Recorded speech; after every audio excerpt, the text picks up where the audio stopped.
Mic'd up. Well, hello there, everybody. It's Michael Miller. I seem to be by myself today. My partner in crime and brother in arms, Adam Schneider, otherwise known as Ezra von Mermenschwanz, is cruising with his son Jamie and will be joining me when they can. I don't know what port of call they are, and I don't know whether or not they're with the hookers and fire trucks and things like that at their stops along their cruise or not. But today you get angry me, and I'm angry for lots of reasons. But I'm going to start today, unusually, with one of our commenters.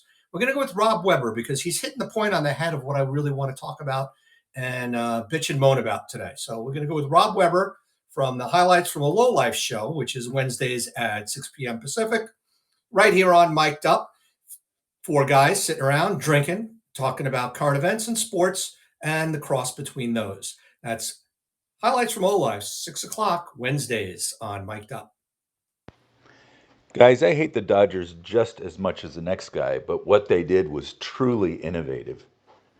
There's nothing stopping the Yankees from doing some of those same things as long as the rules of baseball don't change. I really do think baseball's got to crack down because there's such a gap between the haves and the have-nots now that it's getting ridiculous. But kudos to the Dodgers. Well, Weber, I actually agree with everything you just said, but for one thing, baseball doesn't need to change as far as its rules. Baseball is like a slow moving aircraft carrier. It does not turn on a dime. It takes years and years and years for it to change. Just take a look at the DH and how long it took for the National League to adopt that. I'm surprised how quickly they've adopted some of these rules with regard to speeding up play. However, what I think baseball needs to do is dump teams. They need to get rid of at least 6, if not 8 teams. Let's get rid of the low revenue teams, even if profitable or even if those teams make the playoffs. Low revenue teams, Oakland A's, $212 million. Marlins, $238 million. Rays, $248 million.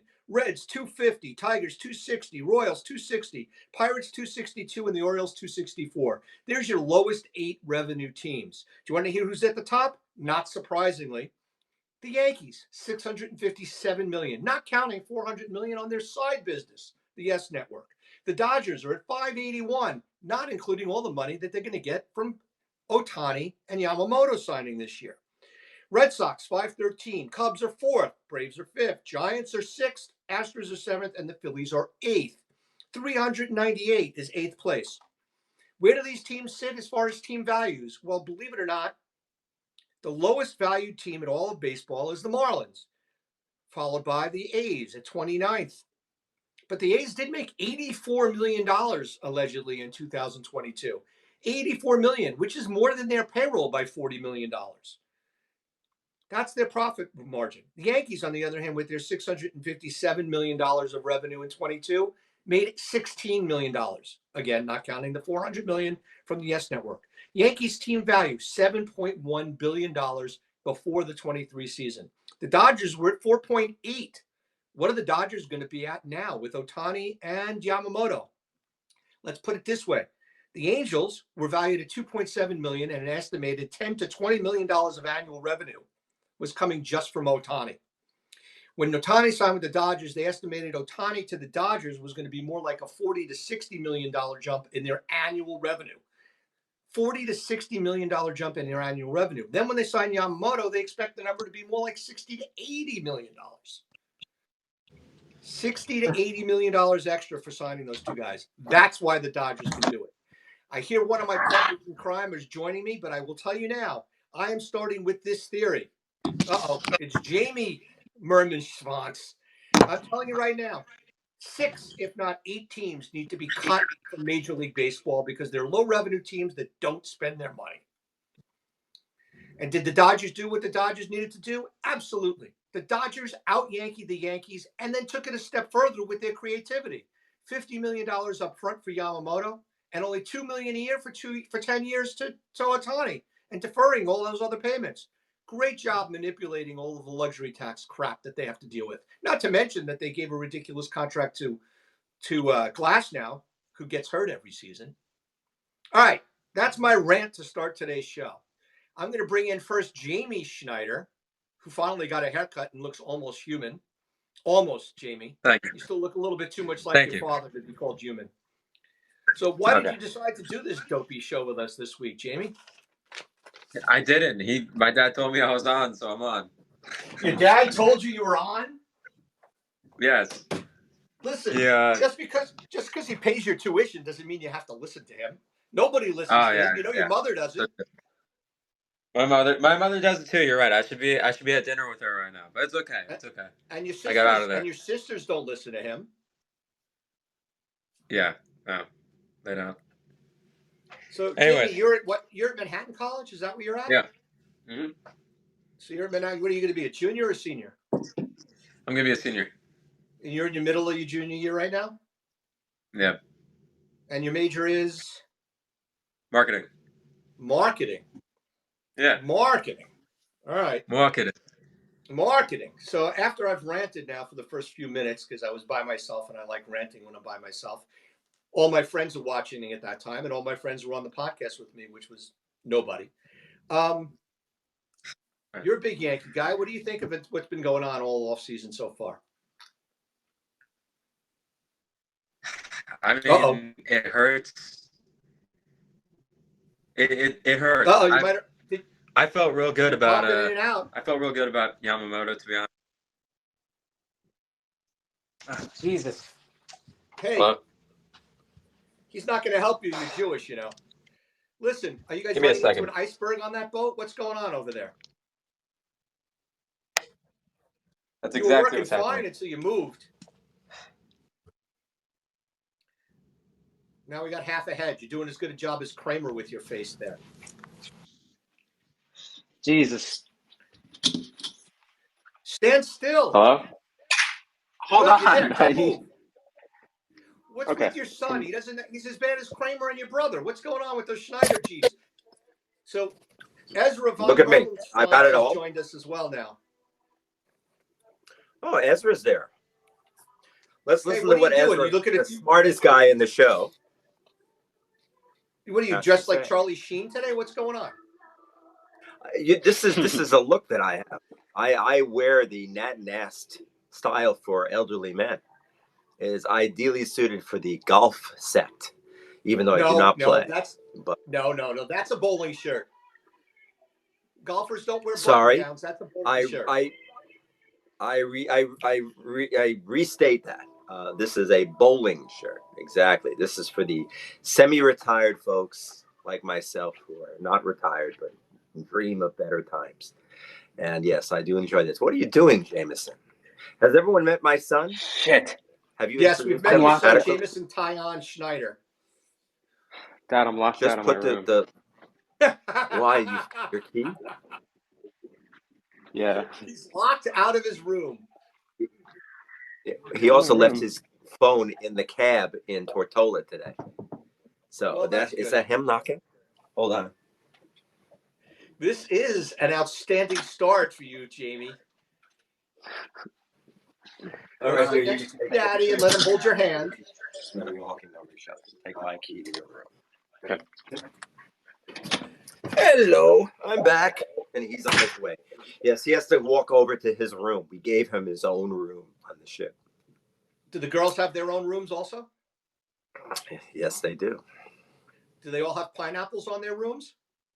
This with the pineapple thing. This is a very uncomfortable conversation.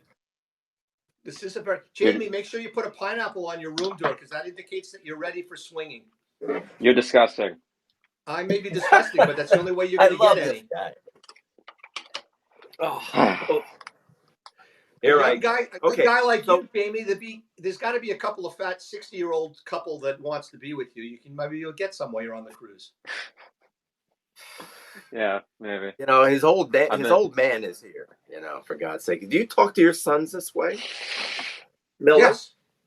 You blow your nose, and only Kramer gets to blow his nose on this show. Haven't you learned this? Sorry, unbelievable. Okay. Got it. Now that you guys are finally here, just so you know, I played Weber's comment, which is admiring what the Dodgers did, but saying baseball needs to change the rules. And I said to him, baseball doesn't change its rules. Baseball needs to cut back by 6 or 8 teams. And I named the 6 or 8 teams that I think baseball needs to just chop off and make go away. Name them, please. Do you mind bringing us up to speed on that Yes, group? the A's, and I said it has to do with revenue, and it has nothing to do with profitability or making the playoffs. The A's, the Rays, the Marlins, the Reds, the Tigers, and the Royals are the bottom six, with the Pirates and the Orioles just above that. And I did note that the A's, in the 22 season, the A's made $84 million to be the fifth most profitable team in all of baseball. And of course, the Rays make the playoffs almost every year. The Marlins seem to go up and down. The Reds are the Reds. The Tigers are crap. The Royals are crap. The Pirates are crap. And the Orioles are in the longest rebuild in the history of baseball, but finally seem to have a light at the end of the tunnel. I heard that the Pirates are about to give a contract to somebody that will be like the third highest in team history, and it's like 3 years and $80 million. It's like, you've got to be kidding. I don't know who they're talking to, but they're literally. I didn't care about the player. I didn't care about the money. I cared about the statement that this is like the third highest contract they've ever given a player, and that just blows me away. And you got to know these teams. What are these teams doing with the money that they're getting from profit sharing? I mean, why is it that they don't build an agreement into this where they have to put that money into, back to the team? How are they allowed to turn this into a profitable business for themselves, but creating shit? And what gives anybody? I'm sorry, I'm not allowed to say that word on No. our show. This is a family operation. Sorry about that, Webby. And guys, that's my point. Jamie, are you still there? Are you Yeah, moving? Jamie's Yeah, I'm there. there.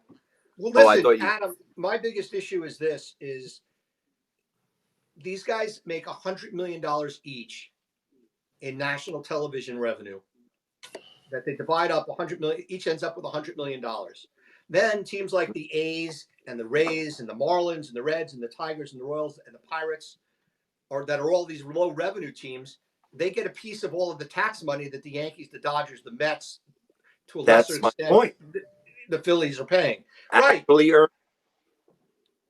And they don't care. The big teams, I don't understand why the big teams don't want a salary bottom, because then they don't have a place to dump their players, because everybody will be at their cap already, right? If there was a salary bottom of, let's say, $75 million, once they get to $75 million, the A's won't be paying anybody any more money. So if the A's stay down at $35 or $45 million, and then the Yankees want to dump a guy, and they're willing to pay half the guy's salary, maybe the A's will take it on as a flyer if it's the last year in the guy's contract. But so the reason that they allow this gross inequity in the sport, and really what's terrible for the fans. See, the hell with the Yankees in this, or the big market teams. I'm thinking, how does it feel to be a fan at one of these in one of these locales, where they never can keep a player? They fall in love with these guys, and they can never marry them. They're gone within like 3 years or 5 years or whatever it is, usually less, because teams aren't even holding on to their players anymore that long. They're not even waiting for free agency. They're trading these guys when they're, as soon as they're valuable, so they can turn it around for even more controllable players. It just seems like the biggest problem here isn't what it means to the Yankees or even to the teams. It's what it means to the fans who have to live through well, that's why I'm saying dump the teams. They don't have the fans. These teams that I'm talking about, that are the low revenue teams, they don't have the fans. I mean, clearly Well, the A's. why Nobody would they? goes to I the think games. Nobody goes to the games. And then the A's when the A's decided that they were going to Vegas, the Oakland County and the city of Oakland said to them, "Okay, now you got to pay your bill with regard to the Coliseum, because it fast tracked a payment that they were owed." And the A's, just without batting an eye, wrote a check for $45 million without thinking twice. Wow, That's more than their entire team's revenue, and they just wrote a got it. check like that. Jamie, what were you going to say? I think I feel like some of the teams, like there's some teams that if they're good, they don't make any money for the league and they still don't pay their guys. Like nobody goes to the Rays even though they're a playoff team every year. Um, but you see teams like Cincinnati, they were selling out especially when they were hot, in the early summer, they were selling out every game. because they finally had something to be excited for in all their players. And then it came back down, but like that's kind of just like the Midwest thing. I mean, you look at like when the big market teams are bad, like when the Yankees and Dodgers were both, I mean, neither of them were like terrible, but like when they were both like middling in the like early 2010s, like some of those small market teams were bringing in like a lot of money and paying out a lot of money. Like you see a lot of teams, like Pittsburgh and stuff, their highest contracts were from like when they were relevant 10 years ago. And even though like salaries have risen a ton, they haven't beaten it Is since. that true? Is that true? That because I think that they just brought in this guy, this kid, the center fielder. They Or gave him Reynolds, yeah, but that they gave that's Reynolds just an real example money. though. But yeah, I'm just That's saying, is that is it really that but that their biggest salaries go back a years? I guess Votto would be a perfect example. Isn't he still the highest player in Reds history? Maybe your point's good. I mean, that's right. These teams aren't they're stuck in these old contracts. They haven't really gotten very much from it. They've never won as a result of it. I mean, the Reds. When was the last time the Reds? When was the last time the Reds were anything? Were in the playoffs? I mean, did they make it 2 years ago, and then they went out? Were they a wild card a couple of years ago? Does anyone know? No, they haven't made it. I have no idea. They haven't made it. Well, let me ask you a question. St. Louis, they draw fans no matter how their team is, and their team doesn't. Even last year when they didn't make it and they started selling guys off, they were getting fans in the stadium. Cincinnati is actually a bigger city, I believe, or bigger metro area than St. Louis. Why is St. Louis able to keep fans and have a fan base and have a revenue stream that the Reds can't have if the Reds have a bigger metro area than St. Louis? There's no reason for that. Yeah, You can't say it's tradition. The Reds are the oldest team in baseball, right? They're one of the first teams, the Redlegs. The Cardinals go back, over 100 years as well. There's no reason that the Cardinals can do what they do and Cincinnati can't do what the Cardinals do. There's something it's wrong there. just they spend money and they have big contracts and they've been relevant in the past couple of years. I mean, the Reds haven't. When was the last time the Reds made a World Series? And Right. But what I'm saying to you is why can't the Reds do what the I Cardinals do? yeah. it's because they don't spend the money. They don't spend the money that they're making. I mean, right now they're not making so much, but like Well, when they're good, they Got a don't new raise the stadium. money. They don't have the revenue Stadium's the relatively Cardinals new. have. Mm-hmm. They don't have the revenue the Cardinals do. The Cardinals are in the top 15 in revenue in a smaller metro area than the Reds, and the Reds sit at 25th, 23rd in revenue. Mm-hmm. Why do the I Reds think. have $260 million revenue and the Cardinals have over 400? It makes no sense. I mean, That's the Reds' fault. That's not the Cardinals' fault. That's not baseball's fault. I don't know. I It's mean, the the Reds' Reds in fault. particular, Great the brand, Red. great history, great uniforms, uh, a phenomenal pedigree of some of the best players in the world. Uh, you know, the big. I'm still scared about the Big Red Machine. That team. I mean, they came in and steamrolled the '76 Yankees. I mean, Oh, that's. they steamrolled them. I mean, that's just that was the best. I'm sorry. I love the '98 Yankees are a great team, but I never to this day saw a team that was better balanced than the Reds. That's 76 team. So 75, 76. And that was a great World Series, by the way. 75 series was great.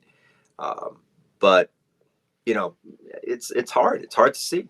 Let me ask. Let's shift to get a little this. I'm interested in hearing and going back to your original point though about why the Dodgers do what they do and the Yankees can't do what they do. I mean, why don't the Yankees do more of this? What's wrong with the Yankees But the business Yankees model? the Dodgers do the same exact thing that the Yankees do, except the Dodgers took it to another level. So I made a list. I'm going to pull out my list. These are the players the Dodgers let walk away in the last 4 years. Walk away or traded. Ready?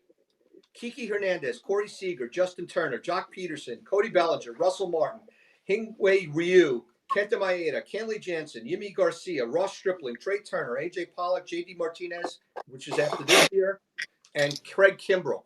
The Dodgers do a better job of getting guys in and getting guys out. They trade for guys in the last year of their contract, or let their own guys walk. The Yankees don't. The other thing that the Dodgers seem to be better at than the Yankees are is obviously homegrown talent. The Yankees were banking on the homegrown talent that they had coming up in the late teens, which included guys like Judge, Sanchez, Andujar, Frazier, Torres. They had all of these guys the Yankees were counting on to try and be as good a team as they needed to do and replenish themselves the way that they did with the core four and Bernie Williams. Why it's not the core five, I don't know. But the core four and Bernie Williams took the Yankees from the late 90s all the way through 2009 when they were at the bitter end, right? So now the Yankees tried it again with Sanchez, Andujar, Bird, Torres, Frazier, Severino, Betances. They had all of these guys. The problem is the Yankees guys did not have the longevity that the Dodgers guys do. The Dodgers bring up guys and they last, and if they don't last, they boot them quick. The Yankees held on to guys like Sanchez for too long, Andujar for too long. They held on to Luke Voigt, who was not one of their own, got him in a trade, held on to him for too long.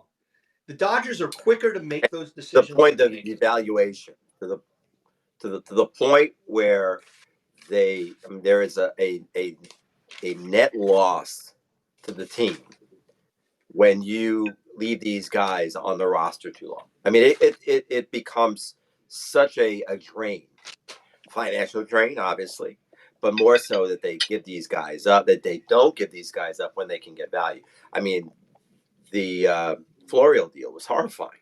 I mean, I'm glad. I think that knowing the Yankees and knowing how much I do respect Blake, I think he'll, Jamie and I were looking at the statistics. The guy's got a nice fastball. If he's got a little sinker, they're going to love him. And the Yankees will work on him and create a good pick, get something of value. But the fact that they gave up, gave up their number one, player in their organization from, what was it? What year was that? 4 years ago. I mean, 4 years they ago. never had a chance with the Yankees. Basically, a problem player. Player that isn't formed yet. He's a It says a quadruple lot. A player. Well, is he? I mean, he's had less than 200 at bats at the major league level. The bigger thing that I think is that the Yankees labeled Florial as untouchable. And now he's not only touchable, he's a 5-cent hooker. Anybody can touch him for the right price. And that's all it was. And the Yankees just totally held on to him until he was completely devalued. But they've done it across the board. They did it with Andujar.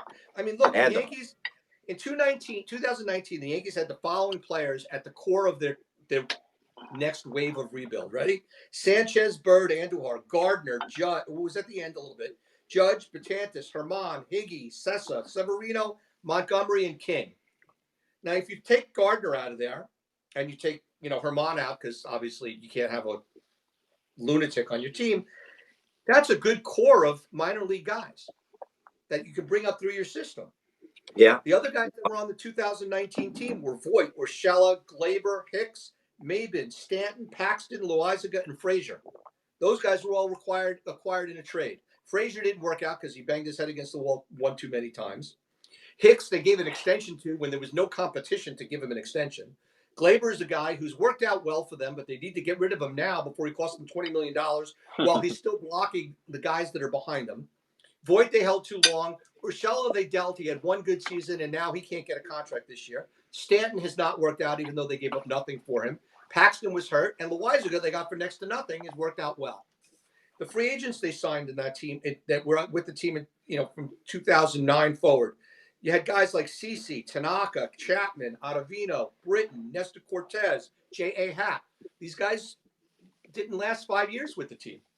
Mm-hmm. The homegrown guys failed their longevity, except for Judge. Cece was at the end. Happ had no longevity, and for some reason, the ideal pitcher in Yankee Stadium couldn't pitch at Yankee Stadium. Tanaka was at the end. And then the other players were traded. I mean, it's just ridiculous. Now the Yankees have a bunch of homegrown guys, and they're going to let Torres block them. They're going to let Verdugo block them. They're going to let Grisham block them. They've got Judge, Schmidt, Dominguez, Volpe, Wells, Peraza, Pereira, all ready to go this year, except for Dominguez, who's hurt. All ready to participate and contribute at a high level for 2024. but yet they won't trade Torres. They brought in Verdugo and Grisham, which pushed out Flores. And then, the other thing, they spend the money.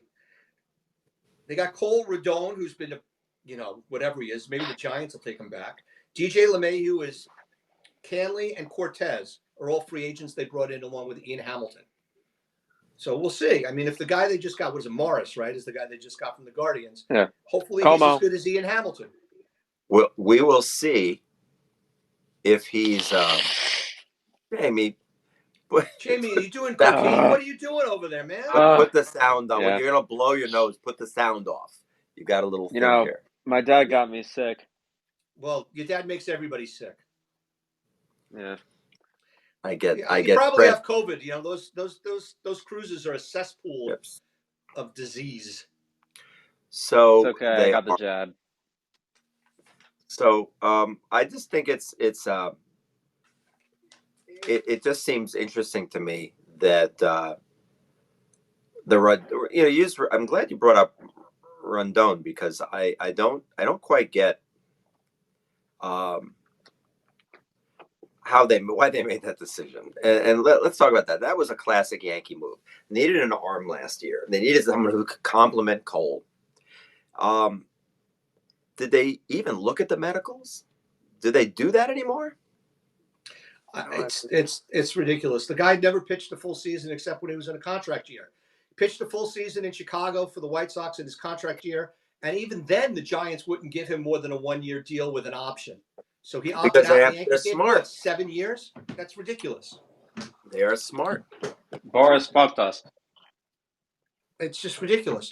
And, I'm very happy that so far the Yankees haven't whiplashed the Yamamoto signing with the Dodgers into signing Snell, because oh God, Snell wins a Cy Young and then doesn't pitch for a few years. And then finally this year he pitched 180 innings. As good as he was his last 21 starts, he still only had 7 starts or 8 starts where he pitched 7 innings, which is ridiculous. But he did pitch 180 innings, but that's the most he's ever pitched, which makes it sound like he's about to go back on the Snell injury train. Yeah. Do you think that let me ask you a question. Our medical staff. Yeah. I mean, they're I don't have much faith in this group. And you have to really wonder what they're thinking when they bring these guys in, or are they just, is it get the name, get the guy that they're talking about in the media, and then worry about it later. But that could be $160 million for a number 2 starter that can't break a 6.75 ERA is very concerning. So with any luck, it was just an outlier.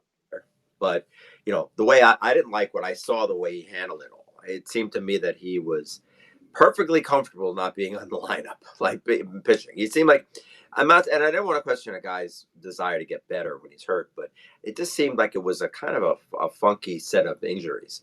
It was the arm, and then it was the shoulder, and the back. Then it was the back, the back. Then it was the hamstring.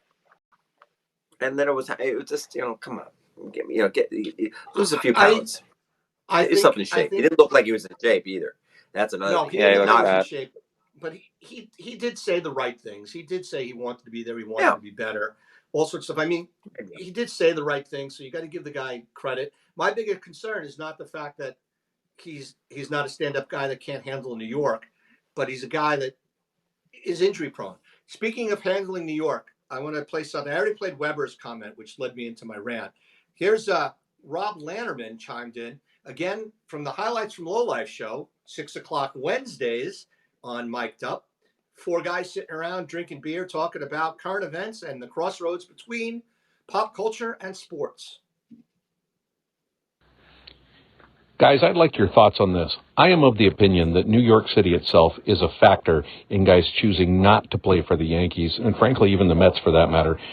New York has media pressure like no place else in the world. There's a shine of a spotlight on guys, and frankly, I think a lot of these baseball players today don't have that confidence like Dave Winfield and Reggie Jackson and other players of the past. There's some softer guys out there, and I think New York itself scares some of them off. Thoughts?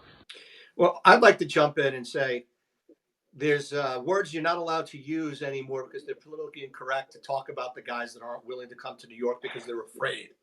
And I'm not talking about the guys who have serious anxiety issues like Austin Meadows. I understand that there's guys that have those issues no matter where they play, what they do. Um, there's guys that have those issues, but guys that don't want to come to New York for the reasons that are related to the media. I have more respect for the guys that won't come to New York because of the haircut and facial hair rules than I do the guys that are afraid of New York's media. Give me a break. Yeah. It's just ridiculous. If you can't come to New York and that's why you don't want to come to New York, that's fine and dandy. Don't come to New York. We don't need you. But it didn't stop Verlander from signing. It didn't stop Scherzer from signing. It didn't stop. A-Rod wanted to come to New York, wanted to come to the Mets or the Yankees. It's never stopped guys at a significant level. Yamamoto was always going to go to the Dodgers. You said that the other day. Ohtani was never coming to the East Coast. That was never an issue. At least the Yankees didn't get caught up in it like Toronto did, where they thought he was on a plane to Toronto. These guys, I don't think there's guys that don't really want to come to New York, but if they're out there, screw them. Don't want them. Yeah, I don't think media, go to hell. I think Sonny Gray and Sonny Gray came. But he tried to make an example out of himself. He tried to be like a champion for like sensitive players who like are fucking garbage with the Yankees. Not that Watch your Rothschild language. Sorry, I'm not garbage. allowed to use people who are bad on the Yankees. For those of us in the family mode, it's the holiday season. We apologize for the language of one. Listen, Adam, just because you and I are built like we're in a family way right now. Listen, man, you should see the food on this boat. The food on every boat. I have never seen food. I can't believe you don't have pictures of the food on the boat. You keep sending us pictures of Kramer wannabes, but you won't send us any pictures. A lot of Kramers. Did you see the Beatlemania guy last night? Looked just like the Beatlemania guy. 25-year-old Kramer. We were cracking up. That guy was too good looking to be Kramer. The other guys you sent pictures of, they weren't hairy enough. They didn't have enough nose hair. They had too much hair on their head, and they were too thin. But they did have a Kramer-esque quality to them. What was it? What is the Kramer-esque quality? Kramer-esque quality. Fat, hairy nose, hairy body, no hair on his head, and bad athlete looking guy. That's the Kramer-esque qualities that we look for in our teammates. No shaming there. We just called out all the fat people on our show. Do you have hairy nose? If you have a hairy nose, we understand. Maybe what we need is we need a new sponsor. There you go. We need a grooming sponsor. Yeah. I think the question is who on this podcast isn't fat? Well, right now you. Yeah, you are not fat. Son. What about you are not in the audience? Am I It's the only okay. one? You got time. You're only 20 years old. Your father wasn't fat when he was 20 years old.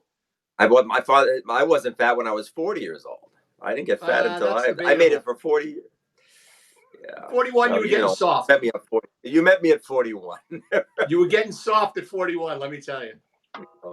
We all were, aren't we? And I'm not talking about I tell my son, wait till he's 60. Wait till he's 60 years old. And he'll be like, he'll have two fluffs of hair like this. All that beautiful hair. He'll look like Mo from the Three Stooges. Nice. All right, where are we talking about? We digress. New York. These guys that can't handle New York. All right, so I think Gray is a great example of somebody who didn't quite handle it right, who probably they should have maybe given a little bit more time to, because it turns out that he's a really good pitcher, but they didn't. But a guy like what annoyed me the worst of all was what's his name a couple of years of the right fielder. Come on, Clint. Who was he? Gallo. Gallo. He was the one who drove me the credit. He was the worst. Thought I have an idea. I'm going to make everyone feel guilty. I got to say, I'm at home. Listen, a lot of Jewish people in New York. Maybe they'll feel guilty if I tell them that I can't go out in the street without feeling molested or embarrassed by how bad I'm playing. You could say that. So you could say that, but I can't curse. Yeah. No, you can't curse. And Gallo should have been embarrassed by the way he played, but You got to listen. Of all the guys who came through New York who couldn't handle New York, going way back to Ed Whitson and Andy Hawkins and Gallo, the only one who's actually thrived after leaving New York is Sonny Gray. Yeah. None Well, of these that's guys another have thing. made it elsewhere. Great point about this. That's a great point that we haven't, a lot of the guys that you named there have gone on and were actually not as good. Probably because the Yankee engine. The Yankees probably create players that aren't that good, blow them up in the media to be these incredible talents. I pray that that's not the case with, Dominguez. But it seems to me the Yankees have been wrong about a lot of players that went on to leave.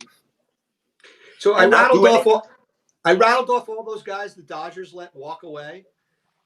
And there's also guys that they traded away, like the guys that they traded away to get Glasnow, and the guys that they traded away to get Trey Turner, and the guys that they traded away to get Craig Kimbrell, and the guys that they traded away to pick up Scherzer, and all these other guys that they picked up along the way to keep their team fresh, even though they were only on the team for 1 year. The Dodgers, even today, have the 10th ranked farm system in all of baseball. The Yankees, after the Soto trade, are down to 19th. And that's including Dominguez and Volpe and Peraza and Wells as still being well, not Volpe, but every Peraza and Pereira and Dominguez as being prospects.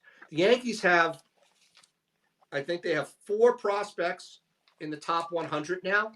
The Dodgers still have 5 prospects in the top 100. The Yankees don't have anybody above the top 73 right now in Major League prospects, whereas the Dodgers have prospects into the 30s. And they've still traded a ton of guys over the years, the Dodgers. So I don't know what it is. I don't have a problem with the Soto trade. My problem is on the back end of the Soto trade. Do the Yankees think Will Warren, who's not even listed in the top 100 prospects in baseball, is going to be the guy that's going to take the spot in the rotation? Or Clayton Beeter, who's can throw the ball through anything, through a brick wall, but can't find the strike zone. Luis Heel, I think, another guy who throws the ball hard as hell, coming off Tommy John surgery, can't find the strike zone. Who's going to be the guy that's going to be in their rotation? Who's going to be the 5th guy? Right now, there's nobody. That's why Montas has got to come back at least to be the 5th guy. I mean, I don't see how he can't be brought back. Yeah.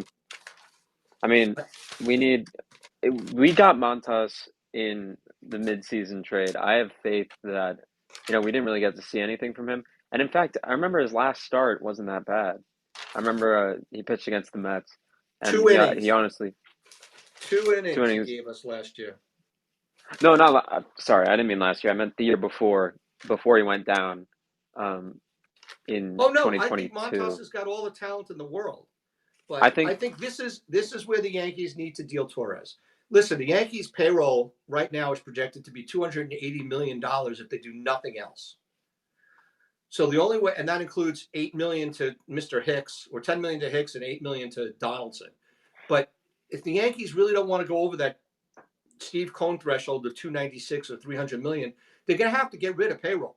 And the only 2 expendable guys that they have from the payroll that have any value are Torres, who's going to be making 14 or 15 million at least in arbitration, and Verdugo, who's at 9. So the Brewers need a second baseman. The Brewers need a shortstop of the future because they're trying to trade Adames anyhow. They have a guy at second base that can play shortstop. Send them Torres, send them Arias, and get Burns. Bottom line, that's what the Yankees need to do. Torres needs to be shipped off to Milwaukee with 2 prospects, one of them being one of the shortstop prospects, and one of them being one of the catching prospects that the Yankees have. Either Lombard or Arias needs to go, and then one of the catching prospects with Torres. Torres has 1 year left. Brewers like not spending any money. That's great for them. He makes less than Burns is going to make. Send Burns over to the Yankees, and here's your 5 starters. I'm not convinced that Cortez is going to be any good this year. I think he's yeah. Cinderella, and the shoe, it's midnight. Rodon and the injuries is a challenge. And then after this year, the Yankees, have a lot of money coming off the books, but the free agent market, other than Zach Wheeler next year, is nothing to jump about, unless of course Walker. Yeah, and I'm not. If I'm the Yankees, I'm not waiting to give Zach Wheeler like a $300 million contract you know, well into I his 30s. well, Not like now, but well, like Zach Wheeler comes it's from going to take him the into the two 30s. guys that are That's what I free mean. agents next year are Walker Bueller, who's coming off Tommy John surgery this year from the Dodgers, and Zach Wheeler. Other than that, there's not real starting pitching unless, of course, Cole opts out. Do you think that the Yankees, that this is an interesting question, I think. Do you think the Japanese stars, their contracts have reset the price point for quality starting pitching? I I mean, think these guys. I think Montgomery's price point has changed dramatically. I think I mean, 162 million for 6 years for Rondon. Does that get Rondon a year from now if it's the same situation? Like, does Rondon get 250 million now because of that deal? That's I what I think want. that I think the test is going to be Montgomery's contract because Yeah, Montgomery getting 6 years and Montgomery they were talking about giving him 5 years and like 115. If yeah. Montgomery's now going to get 6 and 160, a Rodon type contract, that's the difference. I mean, Yamamoto's an exception because he's 25 years old, and I think his stats are better than Otani's as a pitcher in Japan. His stats are better than Tanaka's was in Japan. His stats are better than almost all the other Japanese pitchers that have come across, and he's 25 years old. Kayagawa too. Kayagawa, he was better than Kayagawa. My God! Well, Kayagawa. Wow, So really yeah, good. there's That was another Cashman Yankee. at his Another best. there's another Yankees mid-teens, 20 teens decision that worked out well. Yeah. And that should be one of our shows coming up. The worst, the 10 worst players ever to sign with the Yankees. Kiyagawa, Ellsbury. Oh, there's a long the list is more than 10. That's what's scary. Remember a guy named Kemp back in the 70s? I liked Steve Kemp when he came to the Yankees. Me too. When the Tigers came to Boy. Yankee camp, I talked to Kemp. He said he wants to come to Yankee camp, but they never invite him.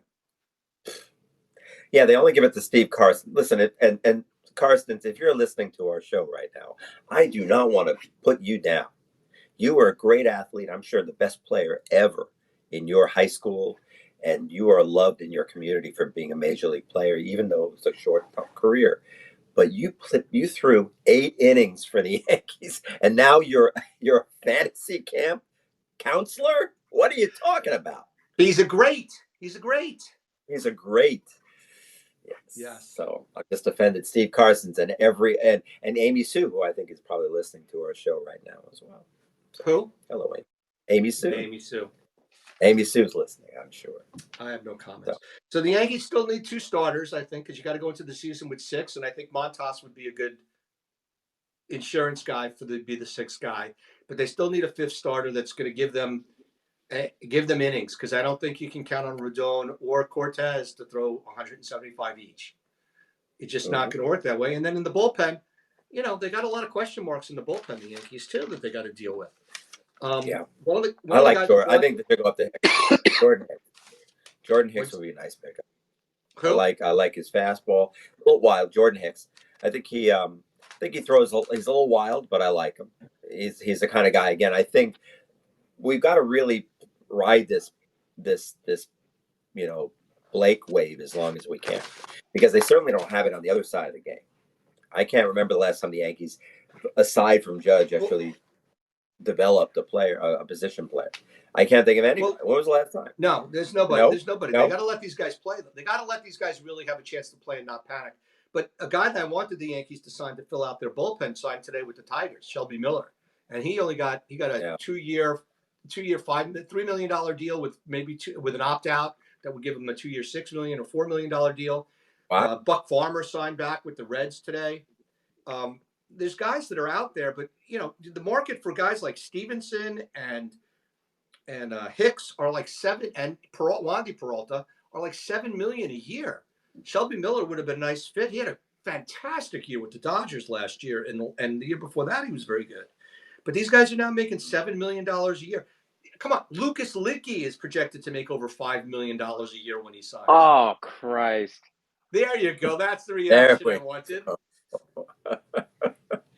A guy like Matt Moore is for our Catholic, for the Christians on our. Sorry. Matt Moore's out there for $3.4 million projected. I think we should take a flyer on that. I know we have our lefty, but do we have a second lefty? We have the guy we We got don't have in the what trade. lefty do we have? We have no lefty. We have Nick Ramirez. We got the guy from the Dodgers that we traded before they got Yamamoto or before they got Ohtani. We made a trade with them. That guy's not a major league. Or no. Wait. Yeah, wait. Hold on. The guy they got the guy they got from the Dodgers to help the Dodgers was not a lefty, and he's not a major league pitcher. Yeah. I'm thinking of something else. Hold on. You want to look it up? Be my guest. But there's guys that are out there. He is your guest. Mm-hmm. But if the Yankees are going to spend $25 million or $30 million more money to fill in the bullpen and the starting rotation, knowing the Yankees, they're going to stay below 296. You got to remember, for every dollar the Yankees spend over 237, it's really $1.50 this year. So if the Yankees are at $277 million, they're really at $297 million because they got to pay 50 cents on the extra 40 that they paid over 237. And these guys that are saying the Yankees are cheap, I'm like, you know what? It's fine. No, the Yankees aren't cheap. The Yankees are flawed. It's not about not paying. It's who they pay for.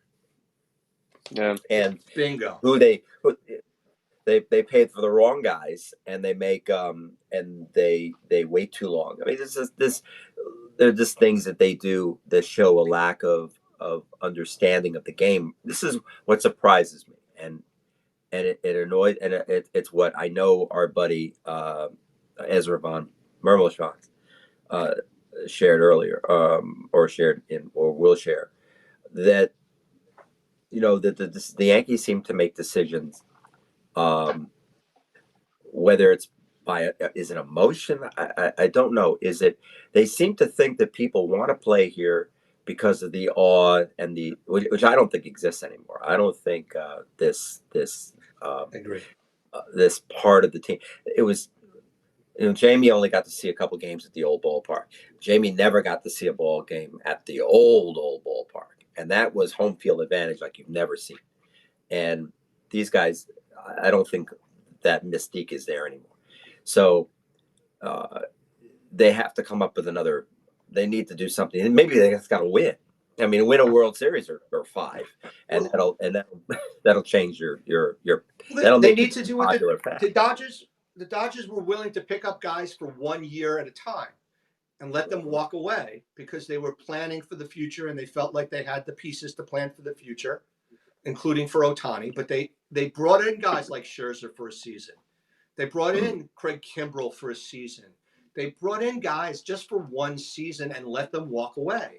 The Yankees don't bring in guys for 1 season. The Yankees brought in guys for 1 season all through the championship runs in the late 90s. Strawberry, Chili Davis, David Justice, Tim Raines, Cecil Fielder, even Jose Canseco. And remember, Rivera at the end. I mean, they would put a lot of these guys on 1-year contracts as they aged. They don't do that anymore. It seems that these guys, everybody wants a 4 or 5 year contract, and they leave the team, or it just doesn't seem like there's a lot of when they're doing their planning. They need to be planning more based on some sense of performance. It's almost like they're giving these guys money. And we've talked about this, and probably the dumbest decision I've ever seen anyone make was Hicks. For every reason we've discussed. Gave a guy a 7-year contract who never plays 140 games. The only contract that's worse than Hicks is the fact that the Twins gave that monster contract to Byron Buxton, who is a better player than Hicks, but plays less than even Hicks did. He may play some center field this year. Mm-hmm. It's just Yankees just don't. They just there's no Weber said it. There's no creativity. There is no creativity into what they do. The Dodgers are very creative by bringing in guys and letting guys go, with an eye for today and tomorrow at the same time. They brought in Trey Turner. They knew they were going to have him for 1.5 years, so they were able to let Corey Seager walk because they had Gavin Lux to replace at second base. Yes, Gavin Lux got hurt, but the Dodgers made the playoffs every year. Now, the Dodgers haven't won a World Series other than the COVID year since 1988. So we're talking about the Dodgers, but They haven't won So they Jack haven't Diddley squat. And they haven't won a World Series since 1988, is what you're telling me? right. Well, the That's COVID right. year they won. And But you don't listening count to it. You know, it's a hard thing to count. It was a very short season. I mean, I'm not Doesn't saying, count. a World Series is a World Series. And they're a right, I great agree. team, and they've won 100 games, like 110 games. They've won, what, 400 games in the last 3 years? I mean, it's ridiculous. Yeah. So, Well, I was listening to the highlights from Low Life show, and they did a thing about Christmas presents and things they wanted to give. And Lannerman talked about the Yankee fans. They've been a mediocre team. The Yankees haven't been a mediocre team. They've been a playoff team and above a playoff team for every year except for 3 in the last God knows how many. And they've been above 500 since 1996. So yes, this year they were mediocre at 82 and 80, but they've been a playoff team since 1996. I think they've only missed the playoffs 4 times. The Giants have won 3 championships since the Yankees have won a championship, but the Giants have also finished last 3 times. So, I mean, the question is, I would rather have been the Giants and take the 3 World Series, don't get me wrong. But the Yankee fans in the New York market, we won't tolerate the Yankees going all the way down to last place. The Red Sox can go down to last place, but the Yankees aren't going to go down to last place. So, I mean, it's just the Yankees just don't have any. It seems like everything is right in their face. And I think, as Ezra said, they do everything with a sledgehammer. They don't do anything artistic with regard they to how don't. they They manage the don't. roster. It's not a surgical process. Yes. Their decision doesn't seem to be very nuanced. It's always like hit them hard, pray that they're going to love that they want to be part of this. And then when you And don't, just be caught like doing nothing, just like asking questions about like why it didn't work out, and then letting every other team catch up to you, or not even catch up, just get further well, ahead of you. there's a point in what you're making. It's a good one. And I've talked about it a lot over the years. That really the worst thing to ever happen to the Yankees was the adding of the extra round of play, the extra wild cards, because what the Yankees do every year in the past, when they knew they had a chance to get into it, they would go out and spend heavily at the trade deadline because they had a shot. Now their thinking is like, well, you know what? There's so many teams in, half the league is in playoffs anyway now. So Yeah. let's get hot. And they don't need to make that killer decision. They don't make that killer trade. And, they always feel that if they just can get everybody healthy, and I love this is always my favorite. If we get everyone healthy, it's like we brought a new player in. You know, Ronan hasn't pitched a game since spring training, but now we got him in August, and it's like having a new player, like we made a trade. It's almost like they're trying to sell that as a move. It's not. But Well, he the other does that thing a is lot. this, though. They do it The every other year. thing is it's hard to make those deals because now instead of it just being the Yankees out there at the trade deadline trying to make a deal to go over the top, you've now got these borderline teams that are out there that are trying to make deals at the trade deadline that never were out there before. So there's more competition, which drives the price up for all of these players. Yeah. Because they have a shot. Because Mike, they have a shot. They know that. So everybody, listen. If your mindset is that if we just get hot at the right time, we can ass backward ourselves into. Oops, I said it. Sorry, into playoffs somehow, so we can get into the World Series somehow, and then who knows? It's a crapshoot. But that's It's what not a other crap. people See, are that saying. bothers All me the other too. teams are now. It's not a playoffs are not a No, it's crapshoot. still incredibly hard. I agree. It's incredibly hard, but you get hot and you can run the table. Teams have done it. Right. The Phillies a couple of years ago, Absolutely. perfect example. Getting hot. You get hot. I don't think it's the way I think crapshoot is a wrong term. But the way you get hot is to let the players who are playing well play, regardless of whether it's a righty or a lefty pitching. You can't just say, listen, we're going to play Darryl Strawberry against righties only, and then he goes ballistic every at bat for 3 right-handed pitchers in a row, and then game 4, you've got a left-handed pitcher, so you sit Darryl Strawberry because it's a lefty pitcher. The Yankees would never have done that. Darryl got hot. He would play over Cecil Fielder against the lefty because Darryl was hot. That's how you manage in the playoffs. You don't manage in the playoffs purely on analytics, and you don't give guys days off. Boone is kind of a moron. Am I allowed to say that? Am I allowed to say moron? You can say that. I don't necessarily agree. I think that Boone is doing exactly what the front office wants him to do. Yeah, and we'll see. And that's what Cashman, he wants to be. He wants to be that guy. And Cashman is on the clock, I think. I think that at last. It's been I think 25 years. Well, did Cashman get a new contract yet? Yeah, He got Cashman it got 4 2 years ago. years after 2021. Right. So Boone is on the clock this He's year. If the got 2 Yankees more don't years. make the playoffs and win around, I think Boone's history. And I don't Boone's a necessarily think it's his sacrifice. fault. Boone's a sacrifice. Yeah, I don't And think it's it'll his be fault. really hard. It'll be really hard. And if he has another tirade, like he did last week, I'm sure he had a nice little talking to, because the way he's When been did on this behavior, when he had his little Oh, I was F watching that live you because talking I about only Boone or watch Cashman? Cashman. I'm just Boone. saying Cashman. I think Boone is a Oh, they don't sacrifice. care that They'll Cashman win. did that. That took all the pressure off of everything. They stopped talking about everything except for Cashman's tirade. The Yankees ownership loved it. You think so? I don't know. I just think the Yankees don't like that image. I think the Yankees are very, very image focused. I don't think they They didn't cared think it that he was very cursed. becoming of their I think mouthpiece. I would care more that he said that the team is good enough, because that's not the truth. Whereas the cursing at the people is, you curse, you curse. I don't care, except on the mic'd up app. But You know, it's just crazy. So, all right. So we're going to end it, I think, today. I believe we're going to try and set it up for next week, where we're going to have a couple of Mets fans on, because that next show is January 4th, isn't it? yeah, that should be So an I think interesting. January 4th, we're going to try and have a couple of Mets fans on, and we're going to talk about the Yankees Mets. Yeah. Is it a And let's rivalry? make Is it not a rivalry? Do Yankee fans hate the Mets? The Mets fans hate the Yankees? I think I'm in the minority that I don't hate the Mets, but we'll see what happens. I don't know how it's possible that you grew up in New York in that time, the same time as I did, and you could not be that you could not hate the Mets. It's not possible.